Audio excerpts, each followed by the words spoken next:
救命啊！救命啊！啊！What's your name, sir? 金山。 Say your name. My parents, my grandparents, they did it the right way. They did it legally. This fight isn't my fight because we did it the right way. If you're a young East Asian American person and you fix your mouth to say something like that, then that tells me you really don't know the first thing about your own history. And this whole idea of they did it legally, do you understand that there used to be a time where we couldn't, people like us couldn't do it legally. We were prohibited, we were restricted from even being here. The Chinese Exclusion Act in 1882 made it so that people from China and other parts of Asia were not even allowed to enter this country. They couldn't work here and they couldn't live here. So legally wasn't even an option. And then if you say something like, well, I'm here legally, so I'm safe, I'm protected. Need I remind you that in 1942, 120,000 Japanese and other Asian Americans were scooped up out of their lives from their homes and taken to internment camps. Some as close to Los Angeles as Santa Anita. And these were U.S. citizens, second, third, fourth generation Americans, people who had served in the U.S. military, teachers, doctors, professionals, taken out of their lives, stripped of all of their belongings, put in camps. People in my father's generation, American citizens that look just like us. And because you're a U.S. citizen, you think that these civil rights of yours are protected. Where do you think these civil rights that you enjoy so much, where do you think they came from? How do you think you got them? By the good graces of the U.S. government? No. It was because of Black people and the civil rights movement. Civil rights movement spearheaded by Dr. Martin Luther King Jr. led to the passage of the Civil Rights Act of 1964. The act effectively outlawed discrimination on the basis of race, color, religion, sex, or national origin. The spirit of the civil rights movement, because we basically learned how to protest and fight for our rights from the Black civil rights movement. Because of that, the Civil Rights Act of 1964 helped to lead to the passage of the Immigration and Nationality Act of 1965. And that removed the quota system and opened up immigration to those who were highly skilled, and that's important to remember, I'm going to get back to that in just a second, or had existing familial relationships in the U.S. 10 years after the signing, the Asian immigration population doubled and to this day has shaped the diversity of our country. But let's get back to this real quick because this is important. I'm hearing so many young Asian American, East Asians specifically, saying things like, well, you know, my parents came here and they worked hard and they made a life for themselves and that's why we are so successful in this country and that's why, you know, we make so much money and we're all so highly educated. And true as that may be, because yes, they do work hard and I'm not trying to take anything away from that, but it wasn't just hard work alone. In order to be here, our parents and grandparents had to apply.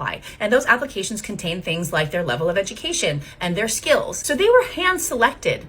It wasn't just whoever wanted to come could come. They were hand selected to be here. And guess who they chose? They chose people with skills like doctors or accountants or engineers or people like my father who were architects. So that's really important. Something that you should factor in when you say things like that, because our parents and grandparents, they came here with a leg up. They came here with an advantage. And there are so many immigrants that come here that don't. And not only do they not have an advantage, they are at a complete and total disadvantage. And they're escaping things like human trafficking, like drug cartels, like war, like, you know, poverty. And a lot of them don't have any money. They don't have an education. But you know what they do want? They want the same thing that our parents and our grandparents wanted. And that is a life. That is a life for them and for their children. So go back to that. Go back to that ideal, because that's something you seem to understand. Our parents and grandparents came here because they wanted a better life. Well, so do they. But things like legality and advantages aren't always on their side like it may have been for us. Because we didn't come by it on our own, and they shouldn't have to either. I live in Los Angeles, and in this video, I'm going to translate the Know Your Rights cards into Cantonese and Mandarin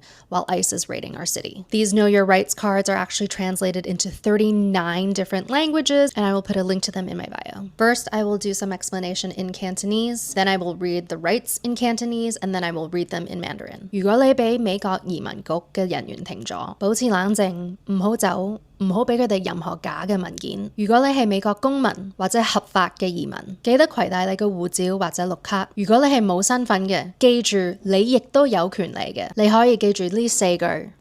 第一，我選擇行使我嘅憲法權利。第二，根據美國憲法第5條正案嘅權利，我唔想同你溝通。亦都唔會答你嘅問題或者簽任何嘅文件。第三，如果移民局嘅人員敲你個門，你唔使開門，你可以同佢講，根據美國憲法第4條正案嘅權利，我唔批准你入我屋企，除非你有法官或者裁判官簽咗嘅搜查令，搜查令上面必須寫我個名，你可以將搜查令攝入我門下。第四，根據美國憲法第4條正案嘅權利，我唔批准你搜查我所有料嘅物品。Now I'm going to say this in Mandarin. 第一，我选择行使我的宪法权利。第二，根据美国宪法第5修正案的权利，我不想和你说话，不想回答你的问题，我只签署任何的文件。第三，根据美国宪法第4修正案的权利，我不允许你进入我的家，除非你有法官或裁判官签署的搜查令。